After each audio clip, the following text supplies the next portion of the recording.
தமிழக வெற்றி கழகத்தோட 26 எப்படி சார் இருக்கும்? இல்ல அதான் இது சம்பந்தமான கூட்டணியா அல்லது என்ன நிலைப்பாட்டை நாங்கள் எடுக்க போகிறோம் என்பதை இந்த பொதுக்குழுல தான் நாங்கள் வழக்கமாக நாங்கள் தீர்மானிக்கிறோம். அது எங்களுடைய தேசிய நிர்வாகிகள் முன்னிலை தான் தீர்மானிப்போம். அதில் தான் தீர்மானித்து முதலாட்டு புதுக்கோட்டையினுடைய எங்க ஊடக நண்பர்களுக்கு முதல்ல அதை அறிவிச்சுள்ளோம்.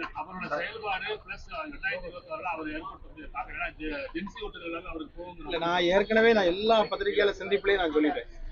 அதாவது ஒரு அரசியல் கட்சியாக இந்த மக்களுக்காக உழைப்பதற்கு யார் வந்தாலும் நாங்கள் வரவேற்க தயார். யாராக இருந்தாலும் பாஜகவை தவிர மற்ற எல்லோரையும் நாங்கள் வரவேற்கிறோம்.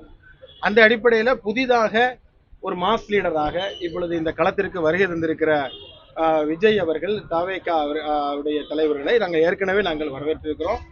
மக்களுக்காக பணி செய்யட்டும். தீர்மானிக்க போறது மக்கள் தான். எனவே மக்கள் தான் இந்நாட்டினுடைய எஜமானர்கள். மக்கள் என்ன முடிவெடுப்பார்கள் என்பதை நம்ம பொறுத்திருந்து பார்க்கலாம். அவருடைய படம் இது வரைக்கும் ஒரு வாய் திறக்கிறார். இது ஒரு வேலை முதலமைச்சராக வந்தாலும் இது மாதிரி பேச்சு இது அவர் முறையாக எல்லா திட்டங்களையும் செயல்படுத்துவாரா இல்ல அதுக்கு மௌனங்க? அதெல்லாம் தேர்தலுக்கு பின்னால பேச வேண்டிய விஷயம். ஆனால் இந்த திரைப்படத்தின் மீதான ஒன்றிய அரசுடைய தாக்குதல், நம்முடைய தமிழக முதல்வர் சொன்னது போல இடி அதுபோல ஐடி சிபிஐ போன்றவற்றை வைத்து எதிர்கட்சிகளுடைய குரல்களை முடக்கிய பாஜக இப்பொழுது தன்னுடைய கைப்பாவையாக சென்சார் போர்டையும் எடுத்திருக்கிறது. எனவே நாங்கள் பராசக்தி அதை தடுப்பதற்கு எடுத்த முயற்சிகளை எவ்வாறு கண்டிக்கிறோமோ அதே போல ஜனநாயகன் திரைப்படத்தையும் முடக்குகிற நடவடிக்கைகளை நாங்கள் கண்டிக்கிறோம். அது உடனடியாக வெளிவருவதற்கு எடுக்கப்பட வேண்டிய நடவடிக்கைகள் என்னவோ அதை சென்சார் உடனடியாக ஒன்றிய அரசு செய்யணும்.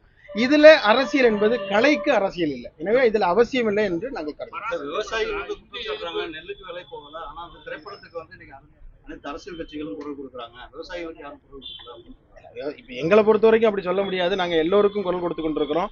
ஒரு அரசிட்ட என்னெல்லாம் கோரிக்கை வைக்க முடியுமோ அது விவசாயிகள் மட்டும் இல்லை, எங்களை பொறுத்த வரைக்கும் பாதிக்கப்படுபவருடைய குரல் தான் எஸ்டிபியுடைய குரல். எனவே இது இதுவரைக்கும் வலுவாக வைத்துக் கொண்டிருக்கிறோம். குரல் எழுப்பாதவர்களும் அதற்காக குரல் எழுப்ப வேண்டும்.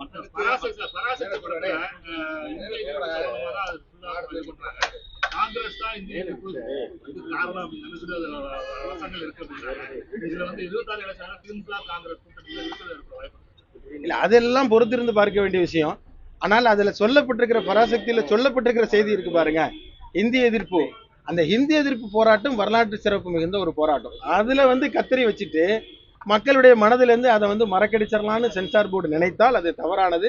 அப்படியெல்லாம் திராவிட இந்தி எதிர்ப்பு போராட்டத்தினுடைய வரலாற்றை யாராலும் மறக்கடிக்க முடியாது.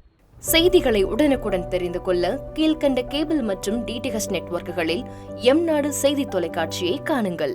பாதகம் செய்பவரை கண்டால் நாம் பயம் கொள்ளலாகாது பாப்பா. மோதி மிதித்து விடு பாப்பா, அவர் முகத்தில் உமிழ்ந்து விடு பாப்பா. அண்மை செய்திகளை உடனுக்குடன் தெரிந்து கொள்ள இணைந்திருங்கள் எம்நாடு தொலைக்காட்சியுடன்.